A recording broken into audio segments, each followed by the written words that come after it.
So you're building a home, and you've got this amazing dream of having your own private, secure water source, right? It's this powerful idea of fundamental independence. But then reality kicks in with a big, practical question. What does that independence actually cost? Well, that's the exact question we're going to answer today.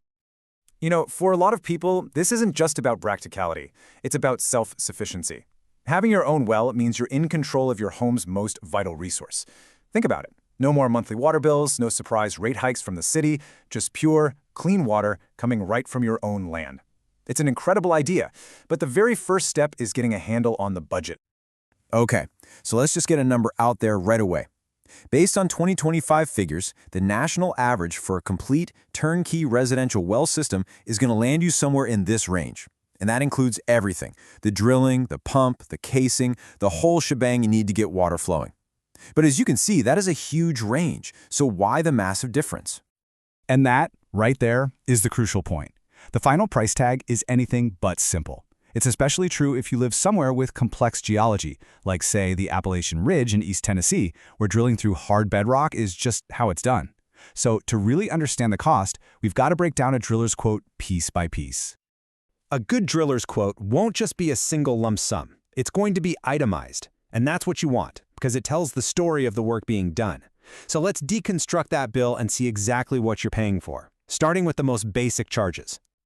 The baseline cost is for the service of drilling the hole itself. This is what covers that massive rig, all the fuel it burns, and the time of the skilled crew. It's almost always charged by the foot, and as you're about to see, the number of feet is one of the biggest variables we're going to talk about. Now, once the hole is drilled, it's not just some open tunnel in the ground. A huge pipe called the casing gets inserted. This is absolutely critical. For one, it provides the structural integrity to keep the well from collapsing on itself. But maybe even more importantly, it creates a sanitary seal that keeps surface water and other gunk out of your clean aquifer water. And what's that casing made of? Well, you've generally got two choices. Steel is the old-school, incredibly strong option, but it's pricey and, it can eventually rust. The modern standard for most residential wells these days is a really thick-walled PVC. It's cheaper, it's totally corrosion-proof, and honestly, for most situations, it's the right call. Okay, so we've got ourselves a secure, lined hole in the ground. Awesome. Now, how do we get the water out? That brings us to the second major part of your budget, the whole mechanical system that actually makes your well work. The pump is literally the engine of your well. It's a separate, major cost, so you always need to ask if it's included in that per-foot price. For any modern deep-drilled well, what you're getting is a submersible pump. It's this long cylinder that sits way down deep inside the well, under the water level, and it very efficiently pushes the water up to your house. Now, here's what's so smart about this system and how it saves itself from wear and tear. Your pump shouldn't have to kick on every single time you wash your hands. Instead, it fills up this pressure tank with a reserve of water. So you use the water from the tank first, and only when the pressure drops to a certain point does the pump kick on to refill it. This seriously extends the life of your pump. And this slide really highlights all the other essential parts that people often forget to budget for. You've got the pressure tank itself, the dedicated electrical work, a required sanitary well cap to keep bugs and critters out, and this clever device called a pitless adapter that lets the water line connect to your house underground, safely below the frost line. And of course, you've got the admin costs like permits and super important water quality testing. Okay, so now we get the components, but what makes one well cost $4,000 and the one next door cost $15,000?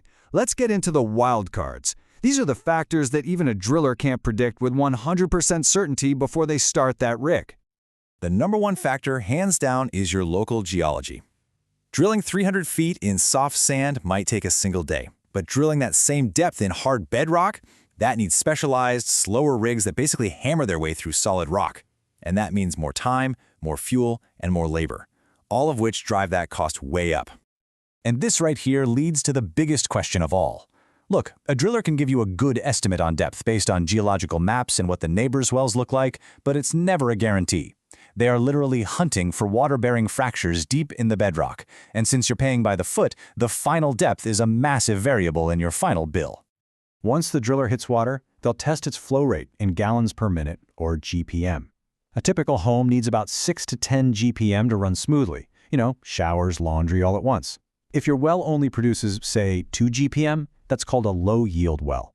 It's not a total disaster. It can often be fixed with something called hydrofracturing, but that is another potential cost you need to be aware of.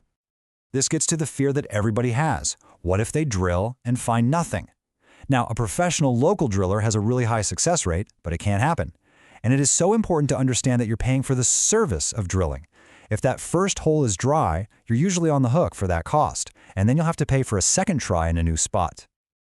Okay, I know that was a lot of variables and potential risks, but being informed is the first step to being empowered. So let's switch gears and put all of this information together into a clear final action plan for you. First, let's just put the cost into perspective. Is a well cheaper than city water? Well, up front, no. A city tap fee is almost always going to be less than drilling a new well. But over the long haul, the well almost always wins. Think about it. An $80 monthly water bill adds up to nearly $29,000 over 30 years. Your well? It has no monthly bill. A well is also a long-term asset. The actual drilled hole in the casing can easily last 50 years or more. I mean, often for the entire life of the home. The main moving parts, the pump and the pressure tank, those are your primary maintenance items, and they have a pretty predictable replacement cycle of about 10 to 15 years. So, let's boil all this down to your final 3-step action plan. Number 1, budget high. Add a 20 to 30% contingency fund just for those wildcards, like needing to drill deeper. Number 2, get at least 3 itemized quotes. That way you can really compare the cost for drilling, casing, and the specific pump model they plan to use. And 3, probably the most important, hire a licensed local driller. Their knowledge of your area's specific geology is truly your best insurance policy. In the end, understanding the cost is critical for your budget, but the decision also really comes down to value. So, as you plan all this, the question to ask yourself isn't just about the initial price tag. It's about the long-term financial win and that unique security that comes from controlling your own supply of life's most essential resource.